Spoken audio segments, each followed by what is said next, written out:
Hello, everyone. This is Deborah Getachew from the Student Music Network on behalf of Buzz Student Radio in Brighton. And today I am very excited to be joined by the Gracie Abrams. She's got a lot going on in her life lately, and I'm excited to get into it all. How are you doing today? I'm good. Hey, Deborah. How are you? I'm good. I want to start off and say congratulations. You just had a new single drop, Thank Difficult, on the 7th. you. And I want to talk a little bit more about that. I know that it was a collaboration with Adam Dessner, if I'm not wrong. Aaron, yeah.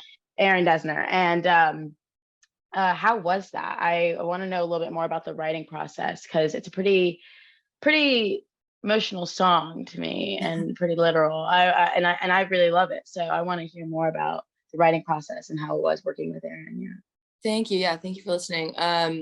Yeah, Aaron is one of like the most important people in my life. He's been one of my favorite artists, producers, writers since I was like 12 years old. So like over a decade now. And Wow. to have had the opportunity over the past year to work with him as extensively as we have has been like truly like the greatest thing that's ever happened. It's just like opened my imagination, sonically, and been definitely, besides the comfort of my own bedroom that I grew up writing in, it's like, otherwise the safest space I've ever worked in. So that definitely has allowed for complete transparency when it comes to the topics that I've written about.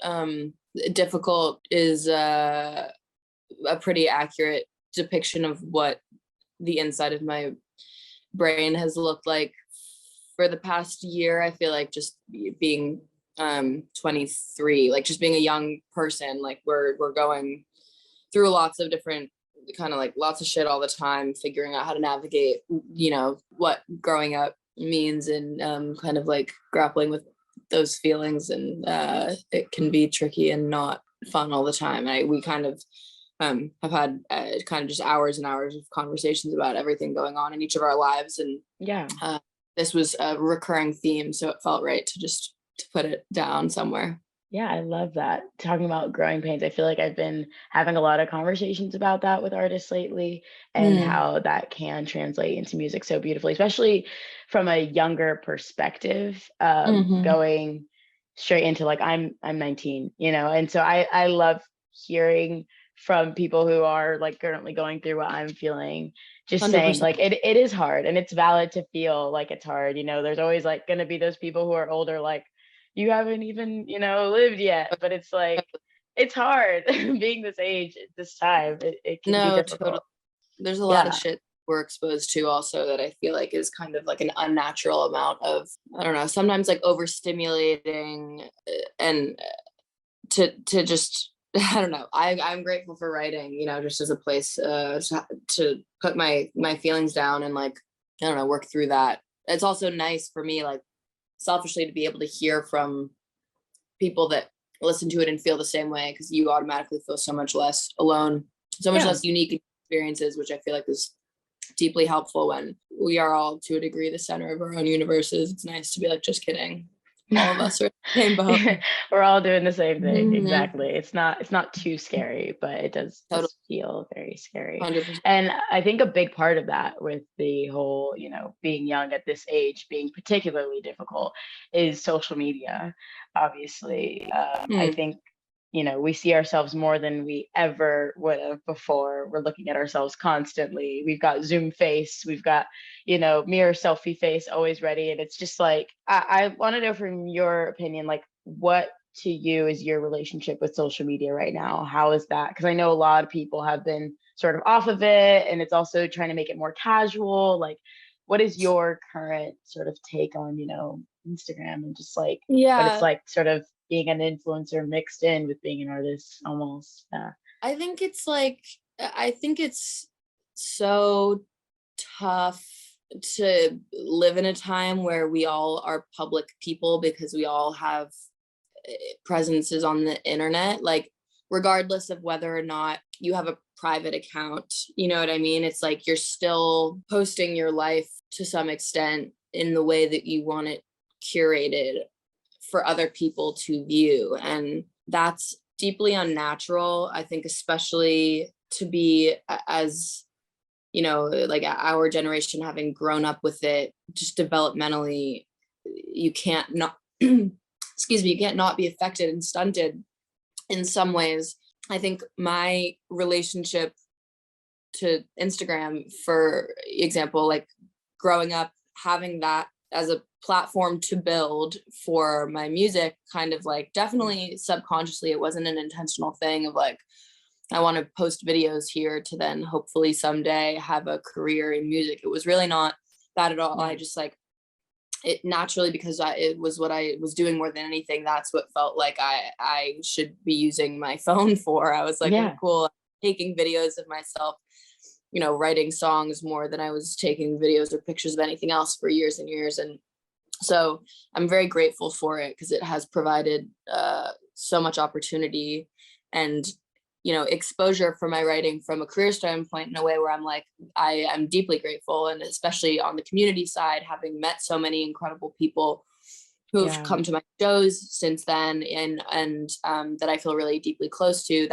that aspect is incredible. And I feel like irreplaceable at, you know, in today's age. I think that that's really true. That being said, I do not personally benefit whatsoever from extended periods of time looking at other people's lives, looking at the way that other people perceive me. I think it's impossible unless you are kind of like at the utmost level of internal peace and rest. I feel like there's no way to have access to so many opinions without it affecting some aspects of the way that you view yourself. And I am not interested in letting that happen as frequently as it used to for me, because I think one of the greatest distinctions that I've made in the past year, really been working on making, is like what is real and what is not real. And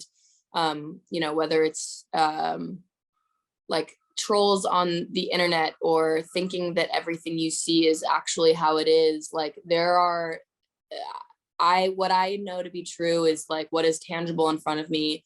You know, my friends and family who I love more than anything, the people that come to my shows, having experiences in a room that like can never be recreated exactly the same ever again.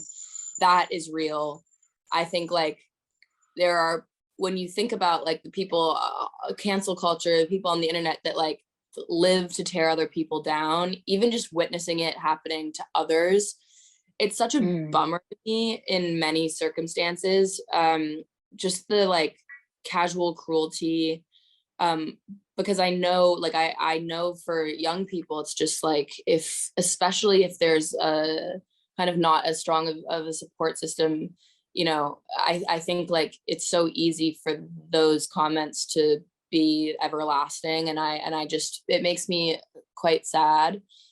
So I have been trying to spend far less time scrolling in general. I'll like hop on to post occasionally, but otherwise I feel like, especially if you're making something that is meant to be thoughtful, I think it's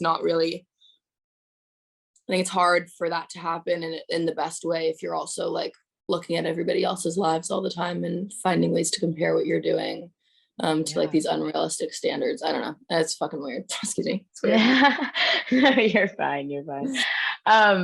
No, I agree with 100% of everything you just said. I mean, that phrase you used, casual cruelty, like I feel like that's almost, it's glossed over a lot. You know, we've gone a long way from like cyberbullying and just bullying in general, but like to come on social media sometimes and just see the way that people just so quickly, I mean, tear someone down with not even a thought. Like, I mean, you just go on Twitter and type up someone's name and you'll just see the most heinous things being written about this person. And I mean, we're all just desensitized, you know, like it's gross. And people just put like a little laughing emoji on it, and it's like, ha. funny. I It's a know. joke. It's on Twitter, so it's not Totally. real. I just feel like there's got to be a sensitivity. Like I feel like there's just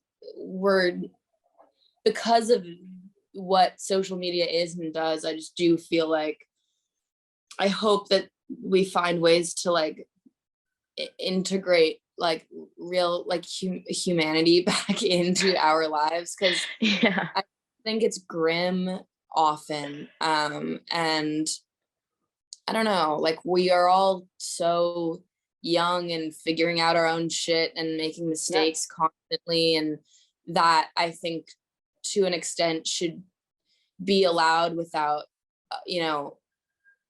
hundreds and thousands of people like hiding behind screens being like sending threats and like being, I don't know, I saw something recently under somebody's post who I followed, and it just really affected me, and I like spent an hour kind of just journaling about how much of a bummer the internet can be. So I don't know, I think whatever, it's like to find balance. It can be so fun sometimes. Like I've learned so much on TikTok, I'm not even kidding, but I also like don't need the 2 hours at the end of my night to be spent scrolling. There's more to be done. So it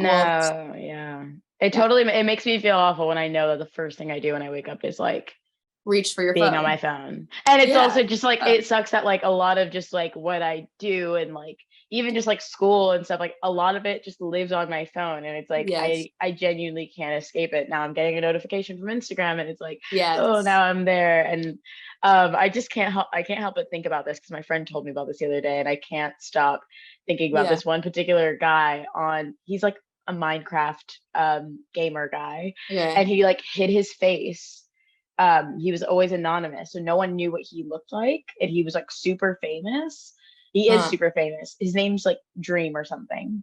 And he like finally did a face reveal, and his whole reason of like hiding his face is that he was like insecure about how he looked.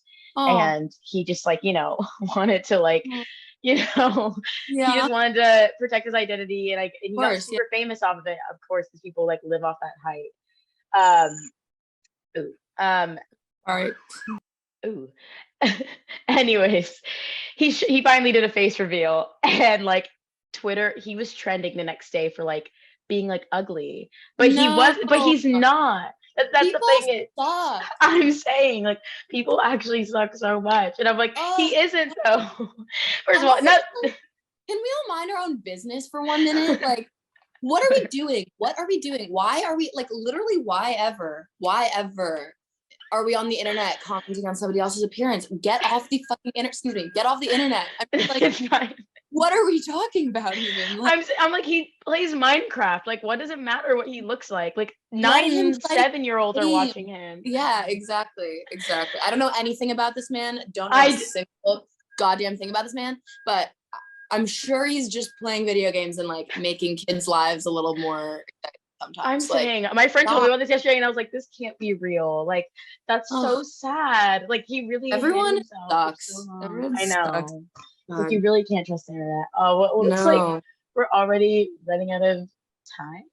Okay, well, just us yelling about trolls for 15 minutes. Very productive conversation. What's your current right now favorite no skip album?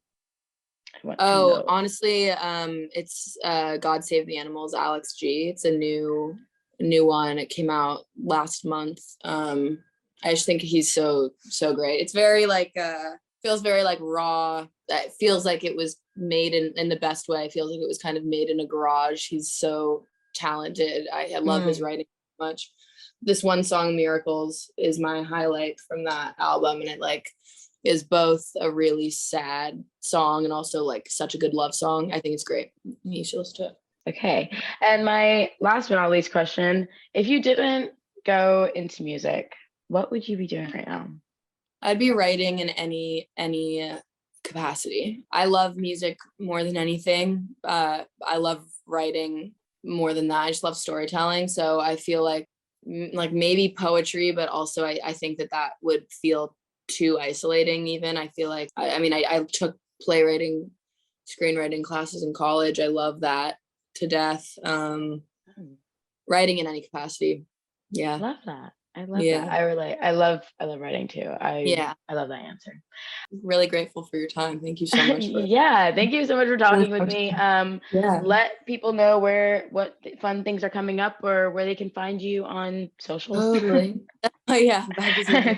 I'm just Gracie Abrams on, I think, on everything. I think you can find it. It's somewhere. And my song Difficult just came out last week. You can listen to it everywhere. My album's coming out soonish, so that's exciting. Otherwise, yeah, no, thank you so much for listening, everyone. Yeah, it's been a great time talking with you. Yeah, thank you so Awesome. much. Yeah, no problem.